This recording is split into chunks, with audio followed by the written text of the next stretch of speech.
सजीवन साजु समाजु सबु बनिता बंधु समेत बंदे विप्र गुरु चरण प्रभु चल करि सबहि अचेत।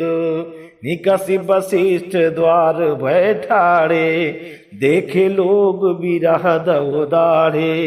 कई प्रिय बचन सकल समुझाए विप्र वृंद रघुवीर बुलाए। राजमहल से निकलकर श्री रामचंद्र जी वशिष्ठ जी के दरवाजे पर जा खड़े हुए और देखा कि सब लोग विरह की अग्नि में जल रहे हैं। उन्होंने प्रिय वचन कहकर सबको समझाया। फिर श्री रामचंद्र जी ने ब्राह्मणों की मंडली को बुलाया। गुर सन कही बरसा सन दीने आदर दान विनय बस कीने।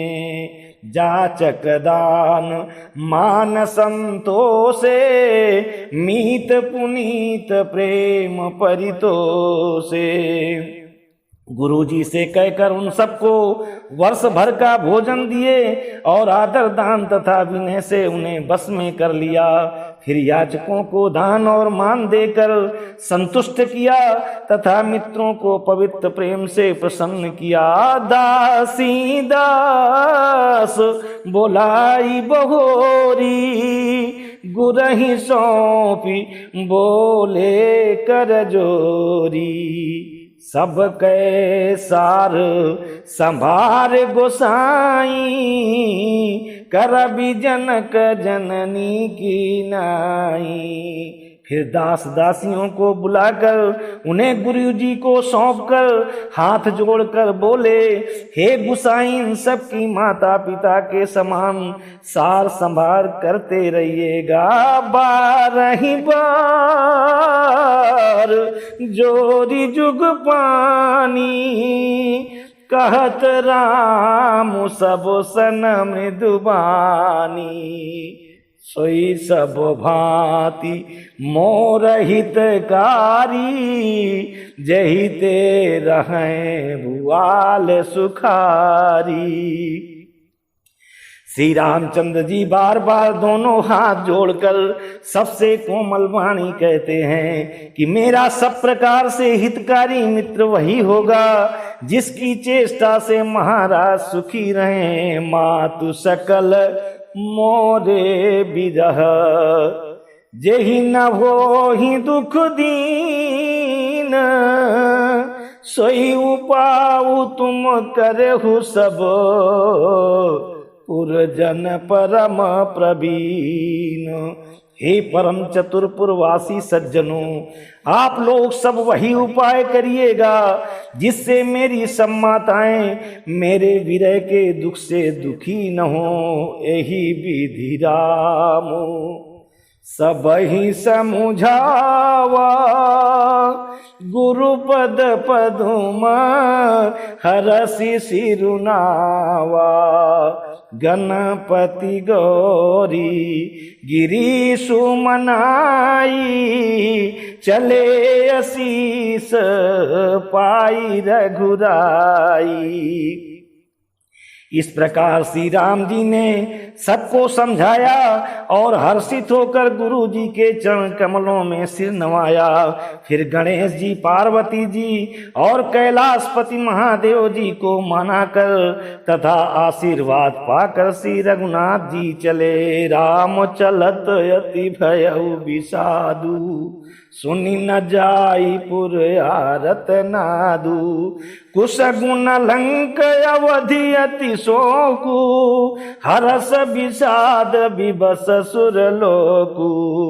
श्री राम जी के चलते ही बड़ा भारी विषाद हो गया। नगर का आर्तनाद हाहाकार सुना नहीं जाता। लंका में बुरे शकुन होने लगे। अयोध्या में अत्यंत शोक छा गया और देवलोक में सब हर्ष और विषाद दोनों के बस में हो गए। गई मुरझा तब भूपति जागे बोली सुमंत्रो कहन यस लागे। राम चले बन प्राण न जाही के ही सुख लागी रहत तन माही।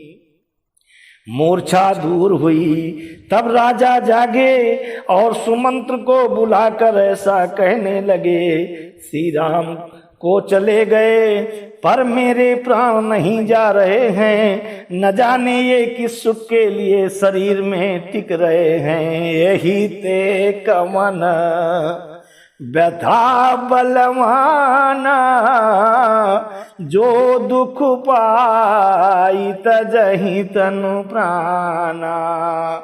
पुनि धरि धीर कहई नर नाहु, लय रथु संग सखा तुम जाहू।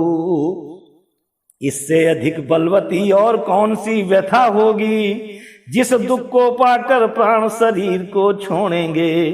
फिर धीरज धरकर राजा ने कहा, हे सखा तुम रथ लेकर श्री राम के साथ जाओ। सुठी सुकुमार कुमार दो, जनक सुता सुकुमारी, और रथ चढ़ाई दिखराई बनु, फिरे हो गए दिन चारी।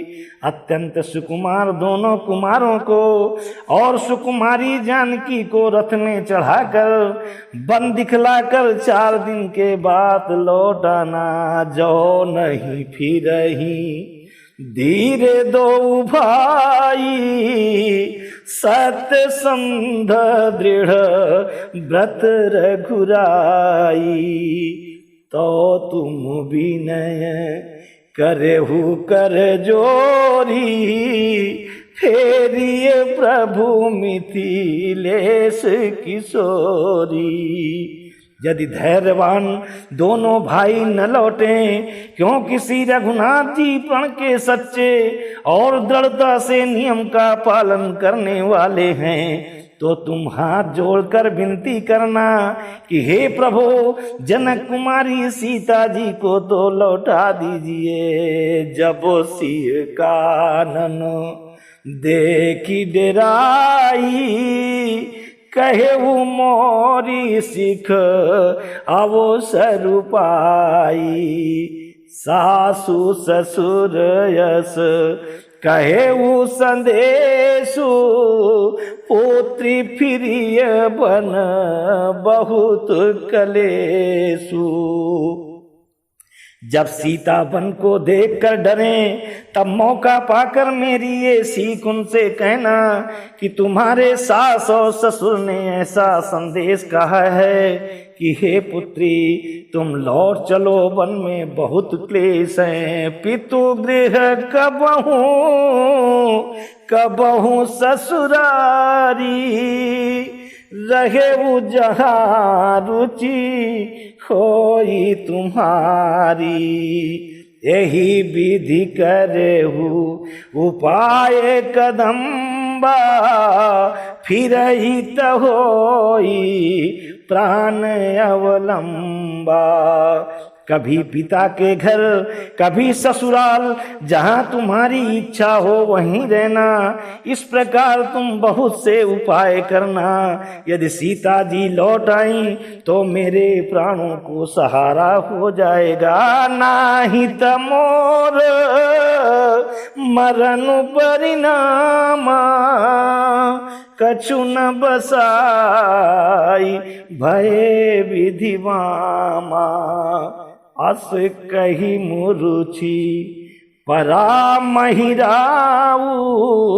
और रामु लखनु सिय आनी दिखाऊ। नहीं तो अंत में मेरा मरण ही होगा। विधाता के विपरीत होने पर कुछ बस नहीं चलता। हा राम लक्ष्मण और सीता को लाकर दिखाओ। ऐसा कहकर राजा मूर्छित होकर पृथ्वी पर गिर पड़े। पाई रजाय सुनाई सिरु, रथुअति बेग बनाई, और गया वो जहां बाहिर नगर, सिय सहित दो भाई। सुमंत जी राजा की आज्ञा पाकर सिर नवाकर और बहुत जल्दी रथ जुड़वा कर वहां गए जहां नगर के बाहर सीता जी सहित दोनों भाई थे।